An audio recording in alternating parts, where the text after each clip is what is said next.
बदलते भारत की शान।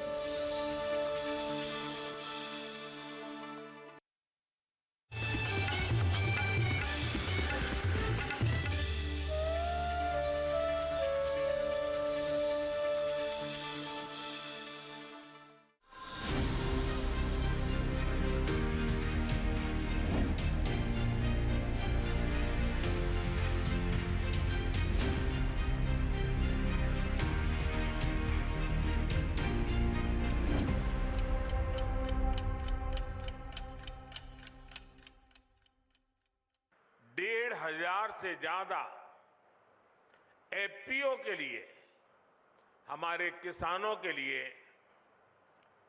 Open network for digital commerce यानी ओएनडीसी का लोकार्पण भी हुआ है। इससे देश के किसी भी कोने में बैठे किसान के लिए अपनी उपज बाजार तक पहुंचाना और आसान हो जाएगा। नमस्कार, आप देख रहे हैं दूरदर्शन किसान का खास कार्यक्रम विचार विमर्श। आप सभी का इस कार्यक्रम में बहुत बहुत स्वागत है। मैं हूं मोनालिसा। विचार विमर्श एक खास सीरीज आपके लिए लेकर आ रहा है एफपीओ यानी कि किसान उत्पादक संगठन पर, क्योंकि किसान उत्पादक संगठन की भूमिका दिन ब दिन बढ़ती ही चली जा रही है। किसान जब खेती के लिए बुआई करता है तो वहां से लेकर उसके बाजार में उचित भाव मिलने तक का जो पूरा सफर होता है, इस दौरान किसानों को कई बार कई तरह की चुनौतियों का सामना करना पड़ता है, जिनका सामना अकेले करना किसानों के लिए बहुत ही मुश्किल भरा हो सकता है। लेकिन सामूहिकता में बल है। जी हाँ, अगर समूह के साथ संगठन में अगर प्रयास किए जाए तो ये जो समस्याएं हैं वो चुटकियों में हल हो सकते हैं। और इसी के लिए है किसान उत्पादक संगठन। और इनकी इस बढ़ती भूमिका को देखते हुए सरकार भी 10,000 एफपीओ के गठन का लक्ष्य लेकर चल रही है, जिसमें कई तरह की संस्थाएं सरकार का साथ दे रही है और इस लक्ष्य को पूरा करने के लिए किसानों का भी साथ दे रही है। और इसी पर विस्तार से आज के इस कार्यक्रम में हम चर्चा करेंगे। एफपीओ की भूमिका पर, किस तरह से एफपीओ से जुड़ा जा सकता है, किसानों को इससे किस तरह के लाभ हो रहे हैं, इन तमाम बातों पर आज के इस कार्यक्रम में विस्तार से चर्चा की जाएगी। तो विचार विमर्श कार्यक्रम के एफपीओ सीरीज के इस पहले एपिसोड में चर्चा में शामिल होने के लिए कुछ बेहद ही खास मेहमान हमारे साथ इस वक्त मौजूद हैं। आइए आपका परिचय करा दे। हमारे साथ यहाँ पर मौजूद हैं डॉक्टर नफीस अहमद, जो कि प्रधान वैज्ञानिक है कृषि प्रसार IRI पूसा नई दिल्ली से। बहुत बहुत स्वागत है आपका। साथ ही हमारे साथ इस कार्यक्रम में मौजूद हैं श्री ललित गोयल जी, जो कि मुख्य निदेशक है NCDC के। आपका भी बहुत बहुत स्वागत। और इस वक्त हमारे साथ हैं एफपीओ के सदस्य प्रीतम सिंह जी, और इसके अलावा एक और एफपीओ जो कि वाराणसी में स्थित है, इनके अध्यक्ष अमित सिंह जी। आप सबका बहुत बहुत स्वागत। और इसके साथ ही CBBO सेलम तमिलनाडु की MD B शिवारानी जी भी इस वक्त हमारे साथ जुड़ी हुई हैं। A warm welcome to you. चर्चा की शुरुआत करेंगे, लेकिन आइए उससे पहले नजर डाल लेते हैं इस रिपोर्ट पर।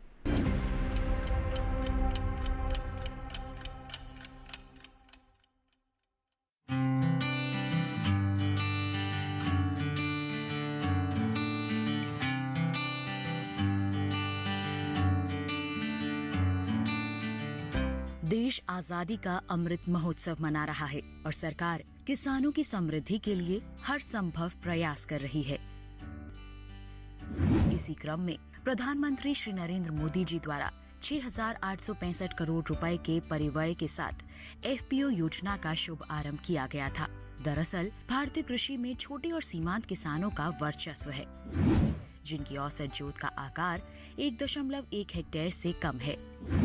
कुल भूमि जोत के 86% से अधिक छोटे और सीमांत किसानों को उत्पादन और उत्पादन के बाद के कामों जैसे उत्पादन टेक्नोलॉजी तक पहुंच, उचित कीमतों पर गुणवत्तापूर्ण साजो सामान, बीज उत्पादन, मूल्यवर्धित उत्पाद, प्रसंस्करण, ऋण निवेश और सबसे महत्वपूर्ण बाजार, दोनों में चुनौतियों का सामना करना पड़ता है। और ऐसे में देश भर में एफपीओ बनाने और उन्हें बढ़ावा देने की जरूरत महसूस हुई। सरकार ने एक समर्पित केंद्रीय योजना 10,000 किसान उत्पादक संगठनों का गठन और संवर्धन की शुरुआत की। किसान उत्पादक संगठन किसानों व उत्पादकों की ऐसी चुनौतियों का समाधान करने और उनकी आय बढ़ाने में काफी महत्वपूर्ण साबित हो रहे हैं। सरकार ने 2023-24 तक देश भर में 10,000 नए कृषि उत्पादक संगठन स्थापित करने का लक्ष्य रखा है। 5 साल के लिए हर एक किसान उत्पादक संगठन को सहायता दी जाएगी। हर एक एफपीओ में 50% छोटे, सीमांत और भूमिहीन किसान शामिल होंगे। हर एक एफपीओ में कम से कम 300 किसान सदस्य होते हैं। इनमें भी महिला किसानों का प्रतिनिधित्व ज्यादा रखा गया है। दूसरी ओर पहाड़ी क्षेत्रों और पूर्वोत्तर राज्यों में बने एफपीओ में न्यूनतम 100 सदस्य हो सकते हैं। एफपीओ छोटे और सीमांत किसानों व उत्पादकों को उनके उत्पादों की बेहतर कीमत दिलाने, परिवहन लागत कम करने और पूर्ण उत्पादकता को बढ़ाने में मदद करते हैं।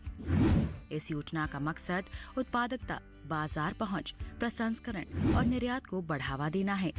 साथ ही एफपीओ से किसानों को आर्थिक रूप से सशक्त भी बनाया जा रहा है। एफपीओ सिस्टम में किसानों को उनके उत्पाद के अच्छे भाव मिल रहे हैं, क्योंकि यहाँ बिचौलिए नहीं होते। एफपीओ योजना के तहत हर एफपीओ को 33 लाख की वित्तीय सहायता दी जाती है। एफपीओ को प्रोत्साहन देने और सहायता करने के लिए क्लस्टर आधारित व्यावसायिक संगठनों को प्रति एफपीओ 25 लाख रुपए दिए जाते हैं। लघु कृषक, कृषि व्यापार संघ और राष्ट्रीय कृषि एवं ग्रामीण विकास बैंक एफपीओ को बनाने और इन्हें बढ़ावा देने का काम कर रहे हैं। बता दें कि एफपीओ यानी किसान उत्पादक संगठन किसानों का एक ऐसा समूह होता है जो कृषि उत्पादन कार्य में लगा होता है और कृषि से जुड़े व्यावसायिक गतिविधियां चलाने का काम करता है। ये समूह कंपनी एक्ट के तहत रजिस्टर्ड होता है, इसलिए इसमें वही सारे फायदे मिलते हैं जो एक कंपनी को मिलते हैं। कुल मिलाकर एफपीओ से न सिर्फ किसानों की आय बढ़ रही है, बल्कि किसानों की सामूहिक शक्ति में भी इजाफा हो रहा है।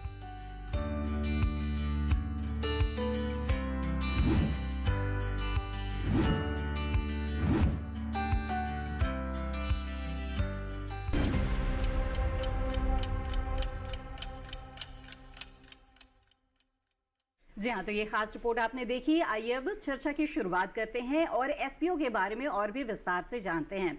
डॉक्टर नफीस अहमद, सबसे पहले आपसे हम जानना चाहेंगे कि क्या वजह है कि जो एफपीओ है यानी कि जो किसान उत्पादक संगठन है, इस पर इतना जोर दिया जा रहा है। किसानों के लिए किस तरह से हितकारी है?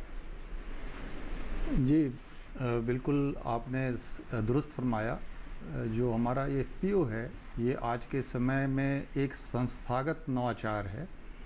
ये संस्थागत नवाचार किसानों को उनके जो कृषि मूल्य हैं, उत्पाद के मूल्य हैं, उनको अधिक से अधिक दिलाने का काम करने के लिए और किसानों की आने वाले समय में तरक्की के लिए एक बहुत ही मील का पत्थर साबित होने वाला है। इसी कारण से ये जो एफपीओ है, फार्मर प्रोड्यूसर ऑर्गेनाइजेशन, इनका जो है सबसे ज़्यादा जो रोल है वो है किसानों की खेती में लागत को कम करना, साथ में उनकी प्रसंस्करण के द्वारा उनकी आमदनी को बढ़ाना, और साथ ही साथ जो हमारे कृषि में उत्पादों का नुकसान होता है, लॉस होता है, पोस्ट हार्वेस्ट लॉसेस, उसको कम से कम करना। तो मुख्य रूप से इन्हीं विषयों पे हमारा जो किसान उत्पाद संगठन है ये काम करता है।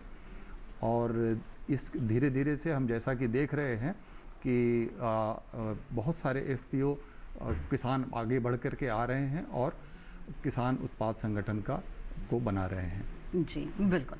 आइए अब इस चर्चा को आगे बढ़ाते हैं। और जहाँ तक सामूहिकता की बात है, ललित गोयल जी, सहकारिता इस क्षेत्र में पहले से ही कार्य कर रहा है, लेकिन इसके बावजूद अब किसान उत्पादक संगठनों की भी ज़रूरत महसूस की जा रही है। वजह क्या है इसकी?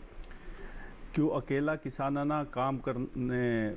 अकेले किसान को काम करने में प्रॉब्लम है। तो जब किसानों का समूह एकत्रित होता है तो उसको एक ताकत मिलती है जी, कि जो छोटे छोटे लोट होते हैं तो एक जगह उनका एग्रीगेशन होता है, एकत्रीकरण होता है, तो वो बाज़ार में अपनी उसकी प्रोडक्ट्स की मोल भाव में कर सकते हैं। बिल्कुल। तो ये बहुत सारे फ़ायदे हैं किसान उत्पादक संगठन से जुड़ने के, तो क्यों ना उन लोगों से ही बात की जाए जो कि खुद किसान उत्पादक संगठन से जुड़े हुए हैं। आइए जानते हैं कि उनके जीवन में क्या बदलाव आया है, खेती के जो तौर तरीके रहे हैं, जो पहले का अनुभव था उसमें किस तरह से बदलाव देख रहे हैं। तो अमित जी, आपसे जानना चाहेंगे कि आपका जो FPO है वो कितने सालों से चल रहा है, किस तरह से आप लोगों ने इसकी शुरुआत की? जी, माननीय प्रधानमंत्री मोदी जी ने जब नए 10,000 FPO की घोषणा की कि अब हम नए 10,000 FPO बनाएंगे और किसानों को समृद्ध करेंगे जी, तो हम लोगों को देश का सबसे पहला FPO बनने का गौरव प्राप्त हुआ उसी स्कीम के अंडर में।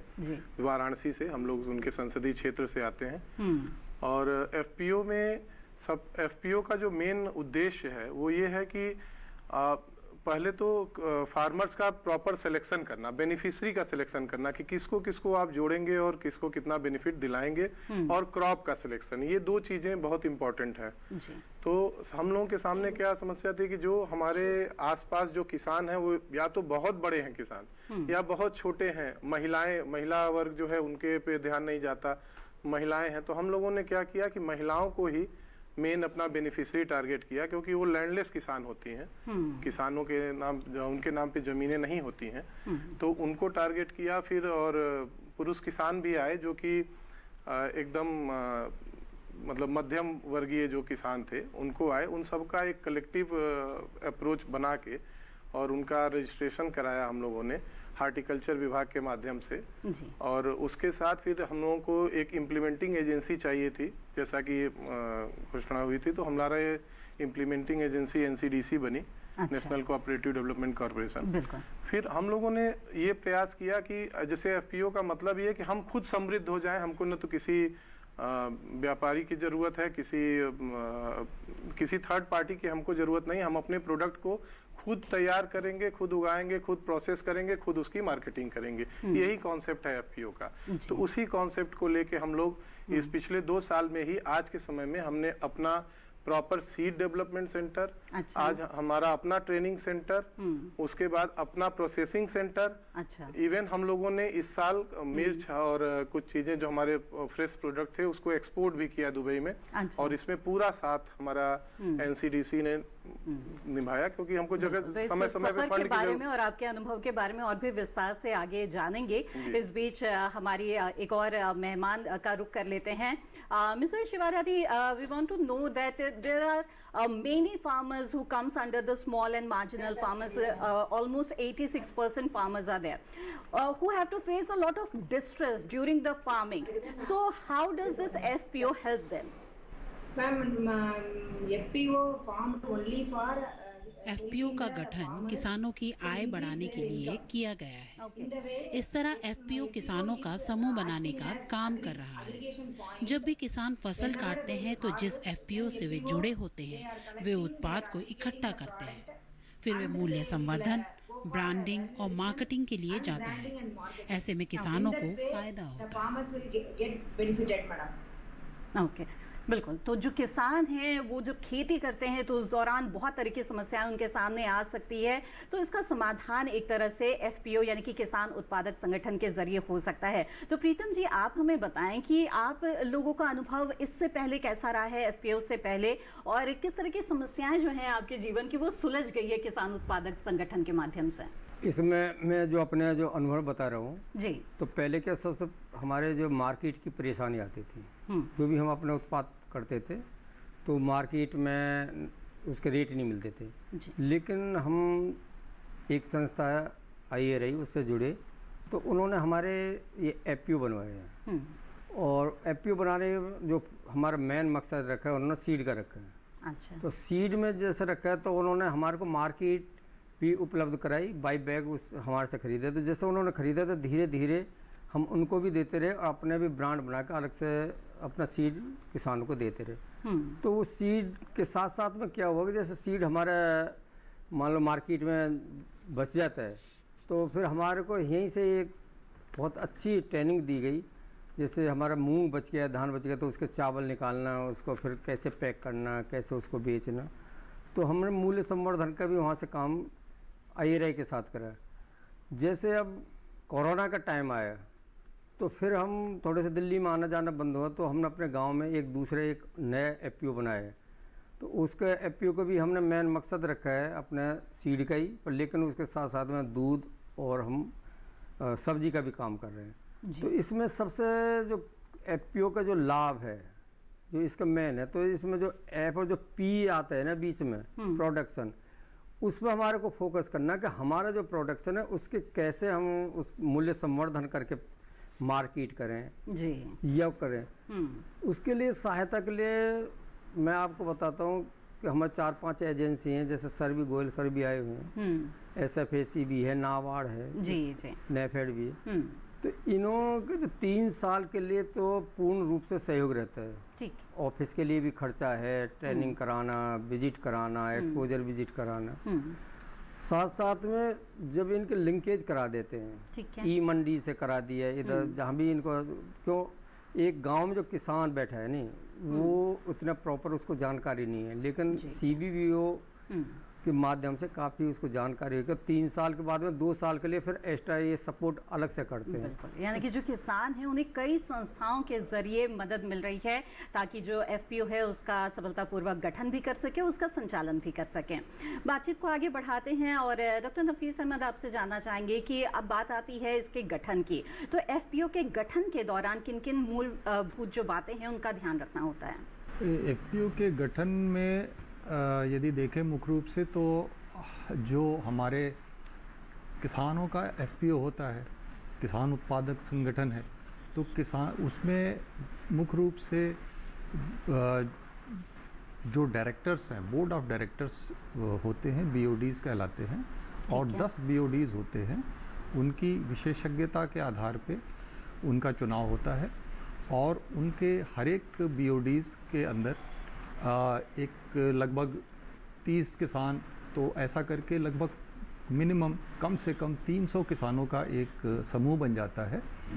तो इसमें जो सभी सदस्य होते हैं वो सभी प्रोड्यूसर होते हैं, सभी किसान होते हैं जी।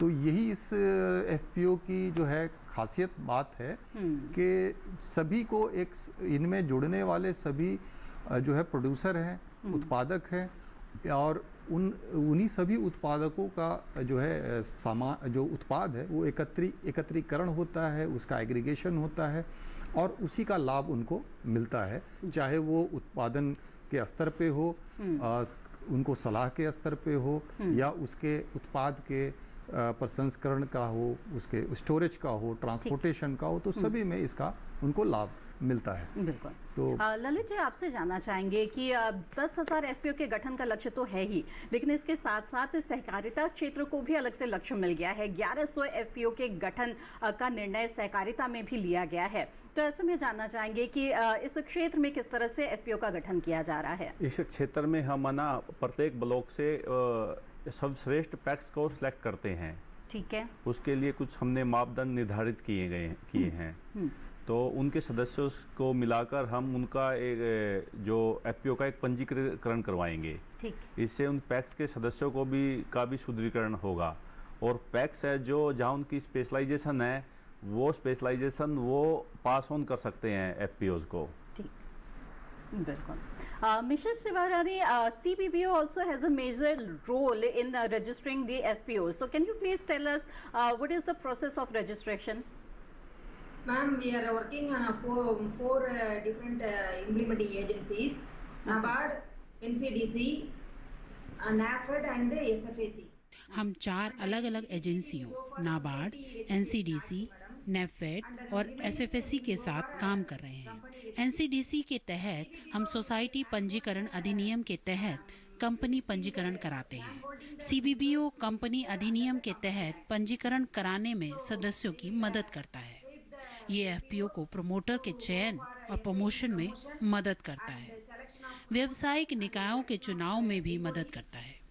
इसके बाद वे ऑडिटर की पहचान करके वे कंपनी की सचिव की पहचान करेंगे और फिर पंजीकरण के लिए जाएंगे। CBBO is handholding the FPOs before the registration.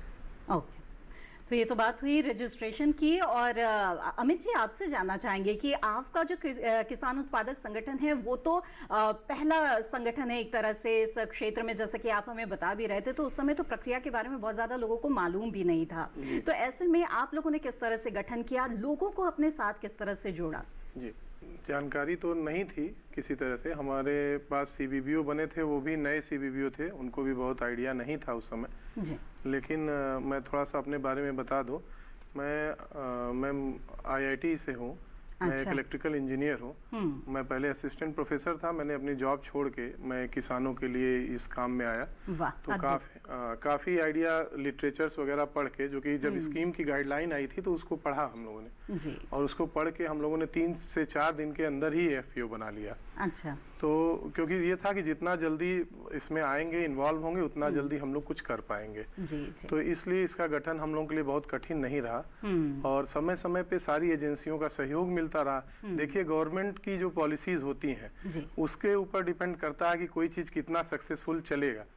जब ये गवर्नमेंट की पॉलिसी आई उसके बाद हर ऑफिस से हमको हेल्प मिली। नहीं तो जैसे उद्यान विभाग गए, ठीक है सब काम हो जाएगा, नहीं तो उसके पहले भी लोग FPO, ऐसा नहीं FPO पहले का कॉन्सेप्ट है, FPO पहले भी बनते थे, FPCs बनती थी, लेकिन वो महीने 2-2 महीने लग जाते थे, कभी रजिस्ट्रार के यहाँ दौड़ो, कभी यहाँ। लेकिन ये स्कीम गाइडलाइन आने के बाद मैम इतना तेज स्मूथ काम हुआ कि हॉर्टिकल्चर गए तो वहाँ पे सारी चीजें तुरंत ओके हो गई। ठीक है, आपका डेटा सब ओके है, आपके किसान जेन्युइन है, सब कुछ ओके हो गया। NCDC में जुड़ा, तुरंत हमारे लिए CBBO अलर्ट हुआ, हम लोगों को बेसिक मैनेजमेंट कॉस्ट वगैरह मिलने लगी। एपीडा, हमारे यहाँ एपीडा का ऑफिस है वाराणसी में, डॉक्टर CB सिंह जी हैं, उनकी मदद से हम लोगों को ये हुआ कि आप तुरंत फसल तैयार करिए, हम लोग एक्सपोर्ट कराएंगे। तो मतलब इस समय सरकारी एजेंसियों का इतना सहयोग मिल रहा है, इसलिए और हम एक्टिव हैं, इसलिए हम ग्रो कर रहे हैं, क्योंकि दोनों पहिए जब जैसे कि आपने अपने अनुभव के बारे में भी बताया, जो उच्च शिक्षा प्राप्त युवा हैं वो जब उनका जुड़ना बहुत क्षेत्र में आ रहे हैं तो बिल्कुल उसका लाभ हो रहा है। लेकिन जी एक छोटा सा आपसे भी सवाल लेके मैं ब्रेक पर जाना चाहूंगी कि आपने बताया था कि FPC आपके पास, आप लोग पहले से जुड़े हुए थे और उसके बाद आप FPO में भी आ गए, तो ऐसे में क्या यहाँ से बदलाव करना क्या आसान रहा आपके लिए? इसमें जो FPC का जो गठन था वो बहुत ही कठिन था। अच्छा। उसको शुरू से पहले हमारे को 1000 सदस्य इकट्ठे करने पड़ते थे, उसमें से क्लस्टर बनाते बनाते लास्ट में 100 आदमी लाने पड़ते थे, उसमें से 20 BOD बनानी पड़ती थी। लेकिन 2013-14 में ये जब प्रावधान आया तो ये एकदम शॉर्ट कर दिया कि शुरू में सिर्फ 10 आपको मेंबर लेने हैं, 5 प्रमोटर, 5 उसमें डायरेक्टर, फिर उसके नीचे मेंबर बढ़ाने हैं। तो FPC तो हम इसलिए बना पाए कि हमारे को थोड़े से अपने IRI पूसा की तरफ से काफ़ी सहयोग मिला और ऑलरेडी यहाँ किसान आना जाना बना रहते थे। लेकिन जैसे हमारे अमित जी ने बताया, तो मेरे भी साथ यही है कि मैं भी पहले कहीं नौकरी करता था, नौकरी छोड़ के मैं भी इस क्षेत्र में 2005-06 में IRI से जुड़ा है जी। तो इसके लिए जितने भी कहीं भी मेले हैं, किसी तरह के होते हैं, सेमिनार वगैरह होते हैं, उसमें भाग लेने से एक संगम है, कुछ ना कुछ आपको उसमें निकलता है और उस पर आपको पॉजिटिव ये सोचना है कि हम क्या कर सकते हैं। बिल्कुल, ये बात बिल्कुल सही है कि जितना जो किसान है वो जागरूक रहेगा, जानकारियां जुटाएगा, उतना ही उसके लिए आगे कदम बढ़ाना आसान हो जाएगा। और ख़ास तौर पर जब हम किसान उत्पादक संगठन की बात कर रहे हैं तो चर्चा में बात आई ही है कि कितनी तरह की संस्थाएं हैं जो खुद अब किसानों का साथ देने के लिए अब बिल्कुल तैयार है। तो ऐसे में ये बहुत ही अच्छा समय चल रहा है किसान उत्पादक संगठन से जुड़ने का। अगर अब तक आप नहीं जुड़े हैं तो ज़रूर जुड़े, इनके फ़ायदों के बारे में तो आपने जाना, इस पर और भी विस्तार से आगे हम बातचीत करेंगे। लेकिन फिलहाल कार्यक्रम में वक्त हो गया है एक छोटे से ब्रेक का। जल्द हाजिर होंगे, आप बने रहें दूरदर्शन किसान पर।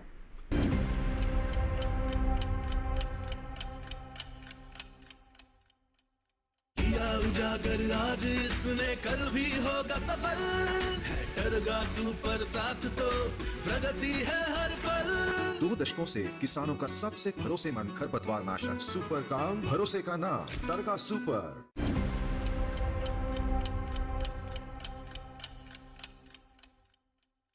ब्रेक के बाद आप सभी का फिर से स्वागत है। आप देख रहे हैं कार्यक्रम विचार विमर्श। इस कार्यक्रम में आज हमारी चर्चा का विषय है एफपीओ से सशक्त किसान।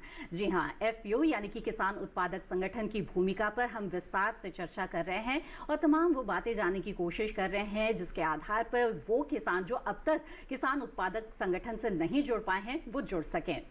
आपको बता दें कि इस दिशा में यानी कि किसान उत्पादक संगठनों के निर्माण और संचालन की दिशा में बहुत सारी संस्थाएं बेहद ही अहम भूमिका निभा रही है, जिनमें सीबीबीओ भी मुख्य भूमिका में है। हमारे साथ खास मेहमान जुड़ी हुई हैं तमिलनाडु से, जो कि सीबीबीओ की एमडी है और उन्होंने इस क्षेत्र में बहुत ही सराहनीय कार्य किया है। आइए एक झलक देख लेते हैं उनके कार्यों की।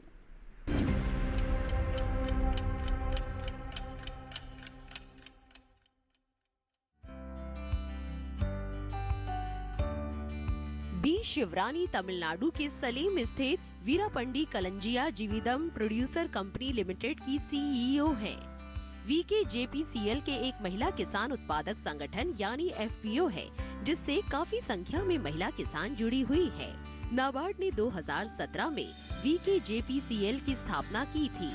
सलेम वीरापंडी कलंजिया 2002 से किसान परिवारों की महिलाओं को साथ लेकर काम कर रहा है। वैसे तो कंपनी की सीईओ शिवरानी के साथ अन्य महिलाएं भी एफपीओ परिसर की देखभाल करती हैं, लेकिन एक साथ कई चीजों का पर्यवेक्षण और निर्देश देने का काम शिवरानी ही करती हैं। बता दें कि वीकेजेपीसीएल को राष्ट्रीय स्तर पर सर्वश्रेष्ठ महिला एफपीओ पुरस्कार 2021-22 भी मिल चुका है।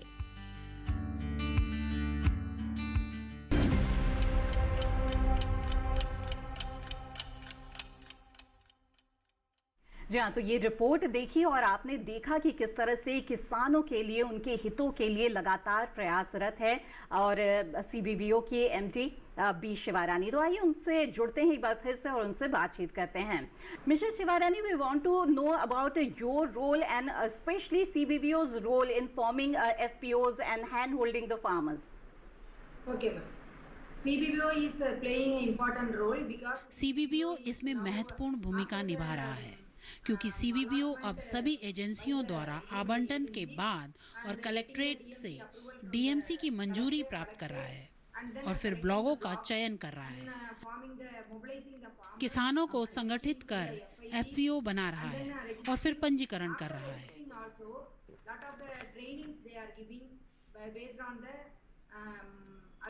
प्रशिक्षण पंजीकरण के बाद वे कृषि विपणन का हिसाब किताब कर रहे हैं, लाइसेंस पा रहे हैं, अनुपालन कर रहे हैं, ब्रांडिंग और पैकेजिंग कर रहे हैं।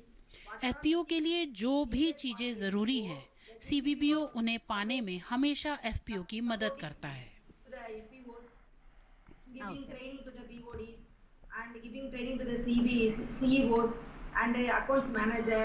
and getting the management cost and APO management cost, like that a lot of areas they are helping regularly, madam. This is the role played by the CBBO.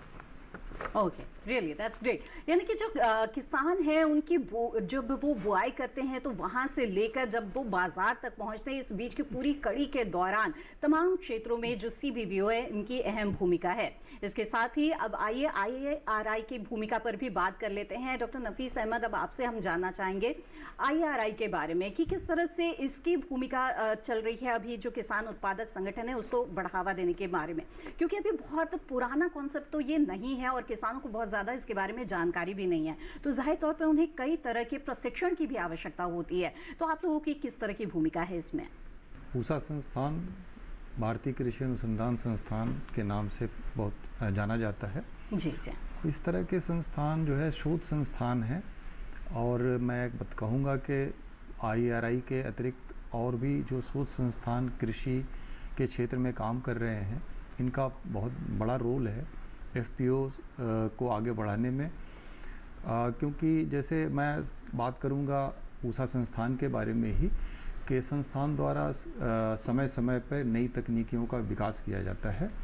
इन तकनीकियों का, कृषि तकनीकियों का आप जैसा समझ सकते हैं कृषि उत्पादन में बहुत बड़ा रोल होता है जी। और यदि जो हमारे एफपीओज़ को हम पूसा संस्थान द्वारा कुछ चुने हुए एफपीओज को जो है सपोर्ट किया जाता है, जिनको कि नई नई तकनीकों के बारे में जानकारी दे करके उत्पादन जो है वो तकनीकों से ही जुड़ा हुआ है। तो चाहे वो किसी भी फसल का उत्पादन हो, गेहूँ, धान, तिलहन, दलहन, सभी तरह के कृषि उत्पादनों का जो है तकनीकों से संबंध है।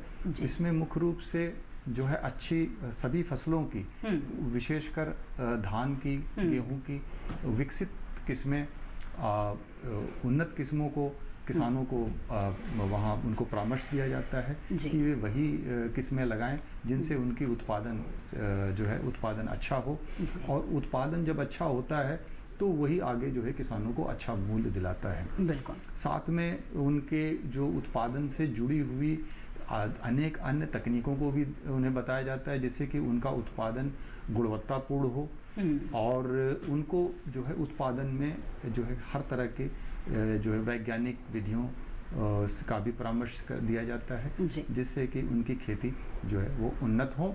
और जब उन्नत खेती होगी, उत्पादन अच्छा होगा, गुणवत्तापूर्ण होगा, तो उसका उनको आगे जो है ऑर्गेनाइजेशन संस्था। बिल्कुल। अगर कहें कि अगर लक्ष्य है कि किसानों को अच्छा मूल्य मिले और वो जो मेहनत करते हैं अपने खेतों में उसके लिए वाजिब दाम उनको मिल पाए उनकी फसल का, तो इसका आधार है उन्नत खेती, और इसके लिए वैज्ञानिक पद्धतियों को अपनाना बेहद ही जरूरी होता है। मशीनीकरण की भी इसमें अहम भूमिका है, साथ ही बीज अच्छा होना चाहिए। तो ये तमाम चीजें उत्पादन से जुड़ी हुई है। प्रीतम जी, आपने भी उत्पादन पर बहुत ही जोर दिया है और आपने बताया है कि किस तरह से जो किसान उत्पादक संगठन है, तो उसमें से जो उत्पादन की बात आती है उस पर खास तौर पे आपका जो एफपीओ है वो खास तौर पे कार्य करता है। तो ऐसे में आपसे भी जानना चाहेंगे कि भारतीय कृषि अनुसंधान संस्थानों या इस तरह के संस्थानों से इस बारे में आप लोगों को किस तरह की मदद मिली है इस क्षेत्र में खास तौर पर?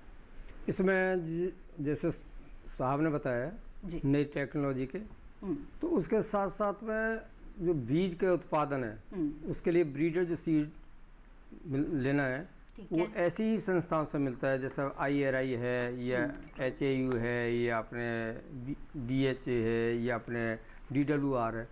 तो IRI से सबसे बड़ा सपोर्ट हमारे को ये रहेगा, कभी भी हमारे को बीज के लिए कोई परेशानी नहीं हुई। साथ में कितना उसको हमारे सिस्टम करना है, तो इन्होंने डेमो के तौर पर हमेशा वो प्रदर्शन वाले जो बोलते हैं कि प्रदर्शन लगाना, तो फील्ड डे भी इन्होंने हमारे वहाँ साथ साथ में करे हैं। और साथ में मैं आपको बताऊं कि भारत सरकार ने जहाँ पे धान की खेती ज़्यादा है तो फार्म मशीनरी बैंक के लिए बहुत ही एक ऐसी योजना चला रखी है कि 50% से लेकर 80% तक। और एफपीओ के लिए स्पेशल उन्होंने उस पर फोकस कर रखा है कि पराली को जैसे हमारे को नी जलाना है, खेत में कैसे मल्च करना है, तो उसमें 80% तक कृषि यंत्र हमारे को दे रखे हैं। और CBBO का जो इसमें रोल है, मेन रोल हमारे को तो चलो IRI नज़दीक से ले जितने भी एफपीओ हैं तो CBBO का ही रोल है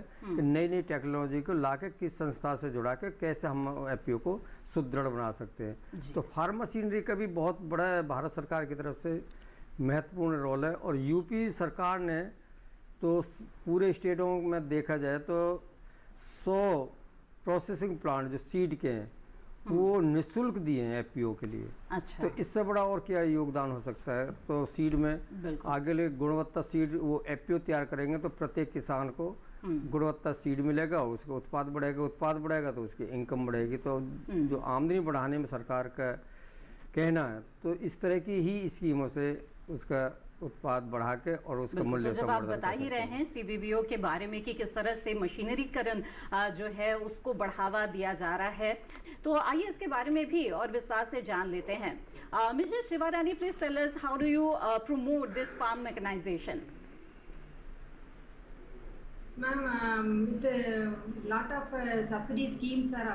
बहुत सारी सब्सिडी योजनाएं उपलब्ध है, इसलिए हर एफपीओ इस योजना के लिए आवेदन करता है।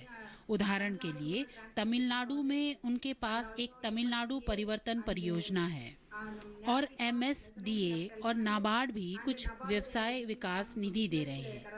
केंद्र सरकार PM-FM योजना के तहत मदद दे रही है और कृषि अवसंरचना निधि भी वे दे रहे हैं। 3% ब्याज सब्सिडी दे रहे हैं और PMFM योजना के तहत 10 लाख पर सब्सिडी मिल रही है। कस्टम हायरिंग सेंटर और कृषि इंजीनियरिंग विभाग की ओर से भी मदद मिल रही है। बहुत सारी सब्सिडी योजनाएं उपलब्ध हैं और प्रत्येक FPO आवेदन करेगा तो उन्हें मदद मिलेगी।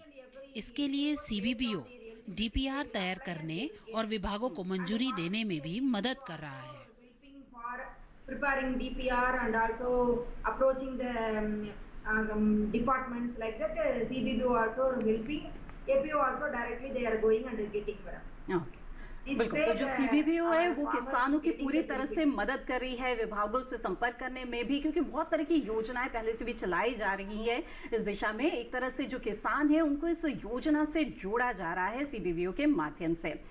इसके साथ ही यहाँ पर गोयल जी मैं आपके पास आना चाहूंगी, और चूंकि हम उत्पादन की बात कर रहे हैं कि उत्पादन के दौरान किसानों के सामने कई तरह की समस्याएं आती है और जो किसान की लागत है वो यहीं से शुरू भी हो जाती है। तो ऐसे में कई बार किसानों को अपनी इस बढ़ती लागत के कारण ऋण की जरूरत पड़ जाती है, जिसमें सहकारिता की तो अब तक अच्छी भूमिका थी ही, ये पैक्स की जो है वो काफी अहम भूमिका थी, लेकिन अब FPO के गठन के लक्ष्य के साथ ही इनकी भूमिका किस तरह से बदल रही है? NCDC एक वित्तीय संस्थान है, तो अब हम बिना कोलेटरल सिक्योरिटी के बिना इसको FPOs को ऋण प्रदान कर रहे हैं, जो प्रोजेक्ट रिपोर्ट बनाने में मदद करता है जी। जो उनको किसी भी हमारे भिन्न भिन्न विभाग हैं जो NCDC के अंतर्गत, जैसे प्रोसेसिंग है, हमारा मार्केटिंग विभाग है, और पोल्ट्री का है, और डेयरी का विभाग है, फिशरीज है, तो हम उनकी प्रोजेक्ट रिपोर्ट बनवाने में मदद करते हैं। ऋण देने में ऋण भी देता है NCDC। NCDC अब तक सहकारिता क्षेत्र में 2.5 लाख करोड़ से अधिक का वित्तीय सहायता प्रदान कर चुका है। जी जी। अमित जी आपसे जानना चाहूंगी कि आपने कार्यक्रम के शुरुआत में ही बताया कि आप जिस किसान उत्पादक संगठन से जुड़े हुए वो कई तरह के क्षेत्रों में कार्य कर रहा है, तो जाहिर है आप लोगों को भी पूंजी की काफी आवश्यकता पड़ी होगी, तो आप लोगों ने कहाँ कैसे संपर्क किया? जी, हम लोगों ने मैम सबसे पहले जो पूंजी का, पहले तो हमारे फार्मर्स ने जो 2,000 रुपये शेयर जमा किया, उसके अगेंस्ट में भारत सरकार से भी हमको 2,000 से हमारे 750 फार्मर हैं तो उन्होंने 2,000 रुपये जमा किया, तो 15 लाख रुपए वो हुआ, और उसी के अगेंस्ट में 15 लाख रुपए गवर्नमेंट ने भी हमको दिया। तो एक ही अच्छा कैपिटल हमको हमारे पास यहाँ से आ गया। उसके बाद फिर अभी जो भी जैसे जैसे हम प्रोसेसिंग के लिए गए तो हर चीज़ का जो भी हमको सेटअप लगाना हुआ उसके लिए NCDC से हमको मदद मिली और सब्सिडाइज रेट पे सारी चीज़ें हमको प्राप्त हुई। और एक चीज़ और जोड़ना चाहूँगा मैम कि अभी इसी महीने माननीय गृह मंत्री और सहकारिता मंत्री श्री अमित शाह जी ने एक नई योजना शुरू की कि पैक्स और FPOs का MOU किया जाए। और मैम आपको विश्वास नहीं होगा, इस योजना से, इस स्कीम से इतना ज़्यादा लोग लाभान्वित होंगे और इतनी तेज़ी से कन्वर्जन हो रहा है। अभी आप पता कर लेंगे तो हमारे प्रदेश में बहुत ज़्यादा MOUs हो चुके हैं। रीज़न क्या है कि जैसे FPO बन गया, अब FPO अभी तो एक नई संस्था है FPO, उसने चलिए अपना गुड्स तैयार कर लिए, उसने प्रोसेसिंग कर ली, लेकिन भंडारण की जो एक समस्या है, तुरंत तो गोडाउन बनता नहीं है। तो ये जैसे ही MOU हो रहा है, सबको ये लग रहा है कि जो एग्जिस्टिंग पैक्स हैं उनके गोडाउन्स को हम यूज करेंगे, क्योंकि अब हम MOU हो गया हमारा उनका। तो ये भी एक बहुत बड़ी उपलब्धि हुई है अभी इनका निर्णय जो शाह जी का रहा, अमित शाह जी का, वो बहुत अच्छा रहा हम लोगों के लिए। जी जी बिल्कुल। आइए अब आगे बढ़ते हैं और प्रीतम जी आपसे भी जानना चाहेंगे कि आप लोगों के सामने किस तरह की स्थितियां बनी, क्या आप लोगों को भी ऋण की आवश्यकता पड़ी, पूंजी की आवश्यकता पड़ी? मैम पूंजी के लिए तो जैसे प्रोसेसिंग प्लांट है, इसके लिए भी तो हमने उस टाइम लगाए थे तो NSC के माध्यम से लिया था हमने तो जी। लेकिन ऋण में इसके जो टर्नओवर होता है, यदि आपका सही टर्नओवर है, आपका सही मार्केट है, तो बैंक भी यदि हम गेहूं का जैसे सीड करते हैं, भंडार करते हैं, तो 80% वो हाथ के हाथ हमारे को लोन दे देता है। जैसे उसको फिर हम निकालते हैं तो वो जमा करना पड़ता है।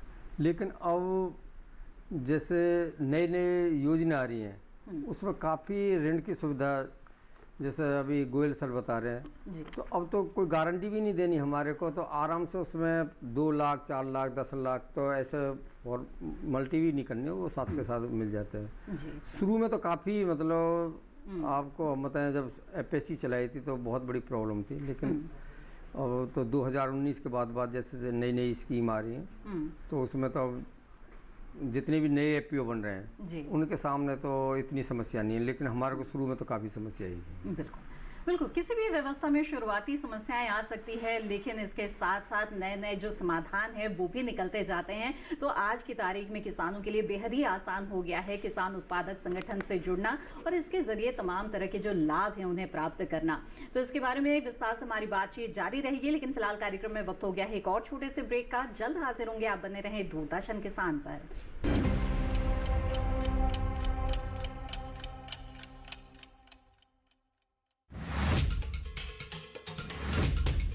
मकसद हो बुलंद लोकतंत्र की आवाज, जज्बा तमाशे का शोर नहीं, जनहित पर हो जोर, मुद्दा जो तय करता हो देश की दिशा, सवाल वही जिनसे जुड़ा हो जन सरोकार। देखिए 5 की पंचायत मेरे साथ सोमवार से शुक्रवार शाम 5 बजे सिर्फ डीडी न्यूज पर।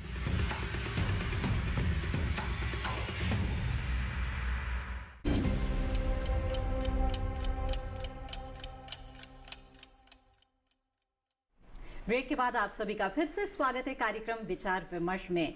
जैसा कि हमने आपको बताया कि हाल ही में ओएनडीसी एक ऑनलाइन प्लेटफॉर्म लॉन्च किया गया है। इसके प्रतिनिधि ने हमें क्या कुछ बताया इसके बारे में, आइए देखते हैं। ओएनडीसी ना सिर्फ आमतौर से डिजिटल कॉमर्स जो हम सोचते हैं उन चीज़ों के लिए, बल्कि सभी चीज़ों के लिए। और एक उदाहरण मैं दूंगा ये कृषि क्षेत्र और किसानों को लेकर। अब कृषि क्षेत्र में किसान की भी ज़रूरत होती है, वो बीज खरीदना चाहता है, पौधे खरीदना चाहता है, फर्टिलाइज़र खरीदना चाहता है। अब ओएनडीसी के ज़रिए ये भी मुमकिन हो पाएगा।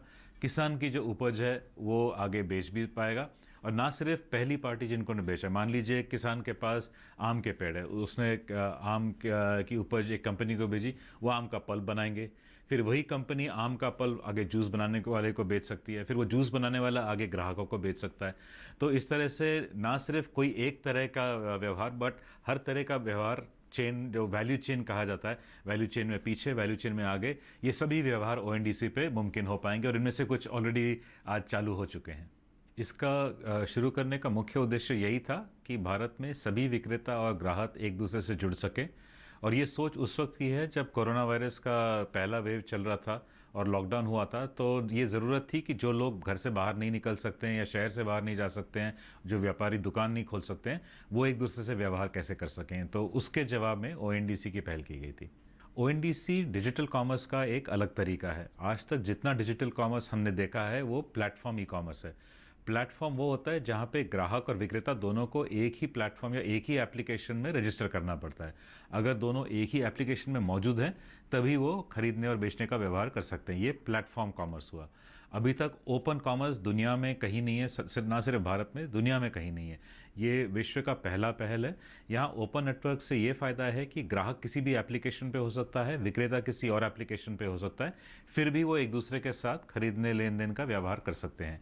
ये हम यूपीआई में देख चुके हैं कि पैसे भेजने वाला और पैसे स्वीकार करने वाला अलग बैंक में उनके अकाउंट है, अलग एप्लीकेशन पे है, पर पैसे भेजने का व्यवहार आराम से हो सकता है। तो उसी तरह यहाँ व्यापार, खरीदने बेचने का व्यवहार आसानी से हो पाएगा, बेशक ग्राहक और विक्रेता अलग अलग एप्लीकेशन पे हो। ओएनडीसी से हर प्रकार के विक्रेता को फ़ायदा है, चाहे वो दुकानदार हो, अपने दुकान का सामान बेच रहा हो, चाहे वो लघु उद्योग हो, जो मैन्युफैक्चरिंग है उनकी वो बेच रहे हो, चाहे वो किसान हो, अपने खेत की उपज बेच रहा हो, चाहे वो एक कारीगर हो जो हाथ से खिलौने या गुड़िया बनाता है वो बेचना चाहे। तो किसी भी तरह का व्यवहार अगर करना चाहे, चाहे वो टीचर हो, चाहे वो किसी तरह की सर्विस हो, चाहे वो रिपेयरमैन हो, तो हर तरह की सर्विस जहाँ पे अपना प्रोडक्ट या अपनी सर्विस वो बेचना चाहे, तो ओएनडीसी एक माध्यम है जिससे सभी लोग इसका इस्तेमाल कर सकते हैं। छोटे व्यापारियों के लिए आज बहुत सारी मुश्किलें हैं जो ओएनडीसी जिनका हल है। एक मुश्किल ये होती है व्यापारियों को कि डिजिटल कॉमर्स में उनको कमीशन कितना देना पड़ता है। तो उनके पास इतना मार्जिन नहीं है कि जो आज डिजिटल प्लेटफॉर्म जो कमीशन चाहते हैं वो उतना कमीशन दे पाएँ। दूसरा, उनको कितने दिन रुकना पड़ेगा अपने पैसे के लिए। अगर उनकी दुकान पे कोई ग्राहक आता है और वो आइटम बेचते हैं तो उनको पैसे तुरंत मिल जाते हैं, पर डिजिटल में उनको कई दिन रुकना पड़ जाता है। साथ ही साथ और भी इनके ऊपर भार आ जाते हैं। कोई प्लेटफॉर्म कहता है कि भाई हम अपने कस्टमर को खुश रखना चाहते हैं, तो अगर वो कोई चीज़ लौटाना चाहे तो व्यापारी को वापस लेना है। अब ये लौटने का पैसा जो है ये भी व्यापारी को भुगतना पड़ता है। तो इस तरह की जो मुश्किलें हैं ये छोटे व्यापारियों के लिए बहुत मुश्किल पड़ जाती है। बड़ी कंपनी तो फिर भी संभाल लेती है इसको, छोटे व्यापारियों के लिए मुश्किल पड़ जाता है। तो ओएनडीसी में अब व्यापारी खुद तय कर पाएगा कि किन नियमों और किन सिद्धांतों के अनुसार उसको अपना व्यवसाय चलाना है। अगर वो चाहता है कि उसको रिटर्न्स नहीं करना है तो बगैर रिटर्न्स के चला सकता है। अगर वो चाहता है कि कम मार्जिन में ही वो काम करेगा तो कम मार्जिन में काम कर सकता है। बेशक उसको इससे ऑर्डर कम मिले, पर जो ऑर्डर मिलेंगे वो मुनाफे वाले होंगे। तो ये फ़ायदा है छोटे व्यापारियों को कि वो अपने तरीके से अपनी ज़रूरत के अनुसार इसमें अपना डिजिटल कॉमर्स कर सकते हैं। उपभोक्ताओं के लिए भी ओएनडीसी में कई सुविधाएं हैं। एक तो ये है कि सारे विक्रेता उनको नज़र आएंगे। आज एक ग्राहक को अलग अलग ज़रूरतों के लिए अलग अलग एप्लीकेशन पे जाना चाहता है।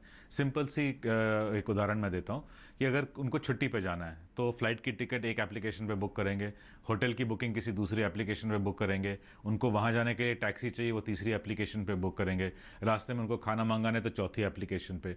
तो आज ऐसा हो गया है कि हर एप्लीकेशन किसी एक तरह के उत्पाद या एक तरह के सर्विस में माहिर हो गई है, पर हर चीज़ के लिए अलग अलग एप्लीकेशन है। ओएनडीसी में ग्राहक को ये सुविधा रहेगी कि एक ही एप्लीकेशन से ये सारी चीज़ें उनको मिल पाएंगी। ये एक ग्राहक को सुविधा है। दूसरी सुविधा ये है कि उनको खुद की जो ज़रूरत है उसके अनुसार वो शॉपिंग कर पाएंगे। प्लेटफॉर्म में क्या होता है कि जो सबसे मशहूर चीज़ है या जो ज़्यादा प्रमोट की जा रही है तो वही नज़र आती है, और अगर कोई एक चीज़ ले लो तो फिर वो प्लेटफॉर्म कहता है कि जिन्होंने ये आइटम लिया है उन्होंने ये आइटम भी लिया है। तो आमतौर से ज़्यादा लोग जो कर रहे हैं वो चीज़ उनके सामने रखी जाती है, पर हर एक की पसंद अलग होती है, हर एक की ज़रूरत अलग होती है। तो यहाँ पे अपने ज़रूरत के अनुसार वो दुकान भी ढूंढ सकते हैं, उत्पाद भी ढूंढ सकते हैं और अपने तरीके से शॉपिंग कर सकते हैं। तो इस तरह की कई सुविधाएँ हैं जो ओएनडीसी में ग्राहकों को भी मिलेगी।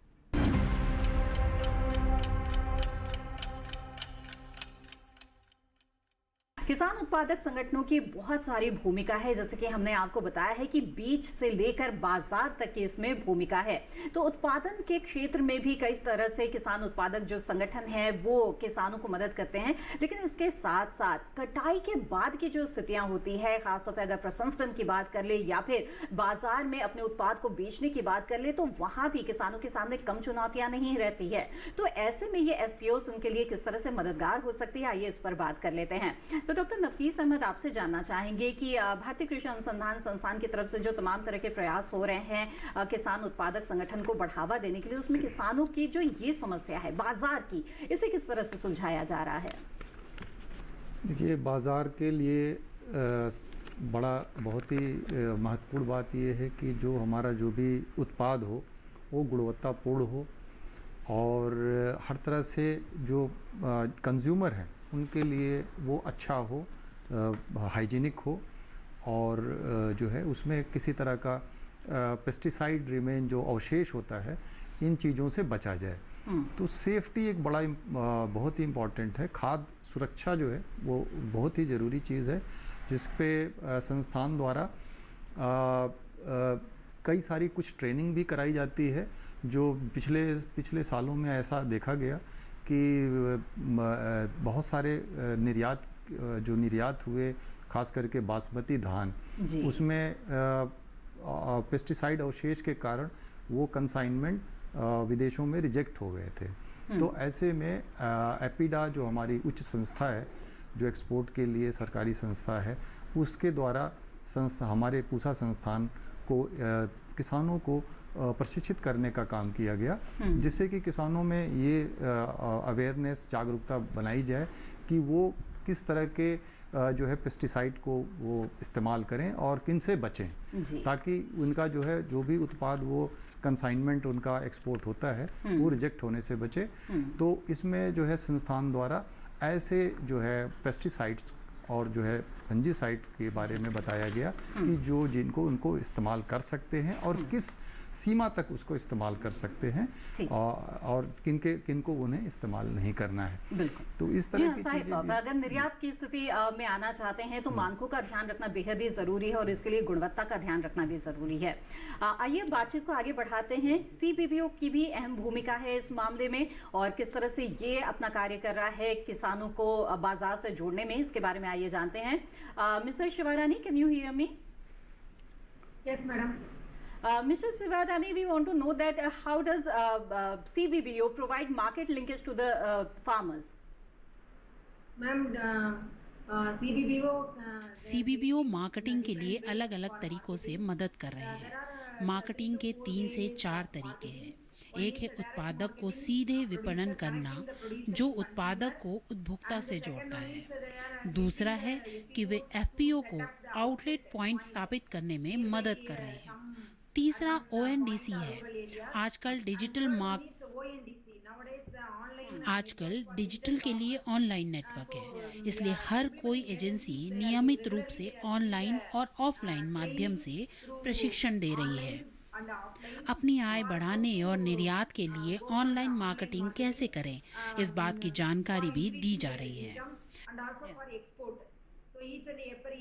प्रत्येक एफपीओ ई कोड आयात और निर्यात कोड प्राप्त करने और पंजीकरण के लिए भी जा रहे हैं। वे एपिडा में भी रजिस्टर कर रहे हैं। मार्केटिंग के लिए भी बहुत सारे आइडिया दे रहे हैं। तो इसी तरह से जो किसान हैं वो निर्यातक बन सके, इसलिए भी कई तरह की कोशिशें हो रही है। ललित गोयल जी, अब आपसे जानना चाहेंगे कि बताइए कि किस तरह से जो एनसीडीसी है इनकी भूमिका है किसान को निर्यातक तक बनाने में। एनसीडीसी किसानों को एफपीओ को ना ओएनडीसी जैसे प्लेटफॉर्मों के साथ जोड़ रहा है, जिससे वो अपने उत्पाद डायरेक्ट उपभोक्ताओं तक पहुंचा सके। और एनसीडीसी एफपीओ की मदद बड़ी बड़ी कंपनियों के साथ उनको मार्केट लिंकेज प्रोवाइड करने में भी कर रहा है, जिससे वो अपने उत्पादकों को बड़ी बड़ी कंपनियों को भी डायरेक्टली बेच सके। अमित जी, आपसे जानना चाहेंगे कि बताइए, आप लोग तो कई क्षेत्र में काम कर रहे हैं, मार्केटिंग के मामले में किस तरह का अनुभव आप लोग का रहा, किस तरह की चुनौतियां आई आप लोगों के सामने और क्या किया फिर आप लोगों ने? जी, मार्केटिंग का मैम देखिए 2 है। एक इन हाउस मार्केटिंग जो अपने कॉमन बाजार में, अपने नियरेस्ट बाजार में हम लोगों को सेल करना है। तो नियरेस्ट बाजार में जब हम कोई चीज़ सेल करते हैं तो जब किसी भी प्रोडक्ट का वैल्यू रहता है मार्केट में, अच्छी वैल्यू मिलती है तब तो बहुत बढ़िया रहता है। लेकिन जब अगर उस प्रोडक्ट में की एबंडेंस हो जाती है तो वैल्यू गिर जाती है, प्राइस ड्रॉप हो जाता है। तो उसी समय तुरंत हमारे दिमाग में आता है कि हम उस चीज़ को एक्सपोर्ट करें। जैसे अभी कुछ 3 महीने पहले हमारे यहाँ मिर्च जो है 16 रुपये केजी हो गई थी। उस समय हम लोग एपिडा की मदद से मिर्च को एक्सपोर्ट किए दुबई और 90 रुपये प्रति किलो हम अपने किसान को दिलाए। तो ये एक बड़ा अचीवमेंट रहा हम लोगों के लिए। लेकिन मैम इसी क्रम में मैं सरकार को एक सुझाव भी देना चाहता हूँ कि जैसा अभी नफीस सर ने कहा कि हम ये चाहते हैं कि जैसे रिजेक्शन भी होता है, हमारे जो एक्सपोर्ट में प्रोडक्ट है उसका रिजेक्शन भी होता है। तो जैसे सरकार इतनी सुविधाएं दे रही हैं तो उस तरह से हम लोग चाहते हैं कि या तो डिस्ट्रिक्ट लेवल पे या एफपीओ लेवल पे एक छोटी छोटी ऐसी लैब भी बनाई जाए कि हम अपने प्रोडक्ट की एमआरएल वैल्यूज, अपने प्रोडक्ट की न्यूट्रिशनल वैल्यूज ये सब जांच लें, ताकि हमको ये पता हो जाए कि किस मार्केट में इसको हमको और किस रेट पे सेल करना है। ये हो जाने से किसानों को और बहुत बड़ा लाभ मिलेगा। बिल्कुल, ये बहुत ही अच्छा सुझाव है। आइए अब आगे बढ़ते हैं। प्रीतम जी, अब आपसे जानना चाहेंगे कि वो किसान जो अब तक किसान उत्पादक संगठन से नहीं जुड़ पाए हैं, उन्हें आप क्या कहना चाहेंगे? इसमें सफलता के लिए क्या आप कुछ गुरु मंत्र भी देना चाहेंगे?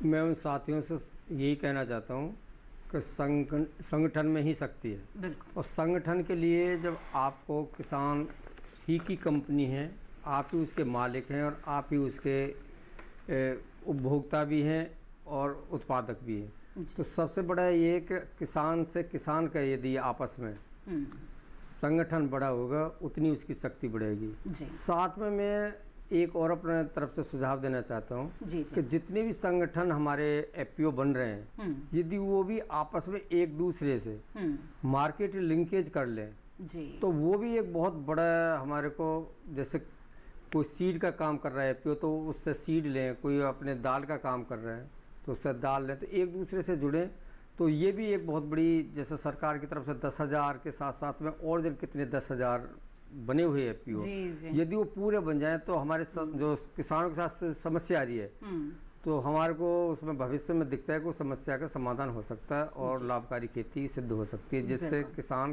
खेती की तरफ से जो कह रहे हैं तो उसमें लाभ कमा सकते हैं। बिल्कुल प्रीतम जी, जो आप कह रहे हैं चूंकि वो आप खुद अपने अनुभव से कह रहे हैं, इसीलिए मुझे उम्मीद है कि हमारे जो किसान साथी इस कार्यक्रम को देख रहे हैं वो जरूर किसान उत्पादक संगठन की अहमियत को समझेंगे और अब तक अगर नहीं जुड़ पाए हैं तो जरूर इससे जुड़ेंगे। आप तमाम मेहमानों का बहुत बहुत शुक्रिया इस कार्यक्रम में हमारे साथ जुड़ने के लिए स्टूडियो से। साथ ही ऑनलाइन मिसेस बी शिवारानी भी हमारे साथ जुड़ी थी, आपका भी बहुत बहुत धन्यवाद। और इसी के साथ इस कार्यक्रम में चर्चा में आपने जाना कि किस तरह से ये जो किसान उत्पादक संगठन है वो खेती की जब शुरुआत आप करते हैं, बीज की बुआई करते हैं, वहां से लेकर बाजार तक के जो पूरा सफर है उसके दौरान की कई चुनौतियों को हल कर देगा अगर आप किसान उत्पादक संगठन से जुड़ते हैं और यहीं से आपकी समृद्धि का रास्ता निकलेगा। तो हमें उम्मीद है कि आज के कार्यक्रम में जो जानकारियां दी गई है इसका लाभ आप जरूर उठाएंगे और जरूर जुड़ेंगे किसान उत्पादक संगठन से। विचार विमर्श कार्यक्रम आपको कैसा लगा? अपने विचार आप हमारे साथ जरूर साझा करें, आपके विचारों का हमें इंतजार रहेगा। अपने विचार साझा करने के लिए आप हमें ईमेल भेज सकते हैं, हमारी ईमेल आईडी है vicharvimarsh08@gmail.com। इसी के साथ किसान उत्पादक संगठन पर चल रही हमारी ये विशेष सीरीज में आज बस इतना ही। विचार विमर्श के अगले एपिसोड में फिर हम लेकर आएंगे FPO से जुड़ी हुई कुछ और अहम जानकारियां। तब तक के लिए हमें दीजिए इजाजत। आप बने रहें दूरदर्शन किसान पर। नमस्कार।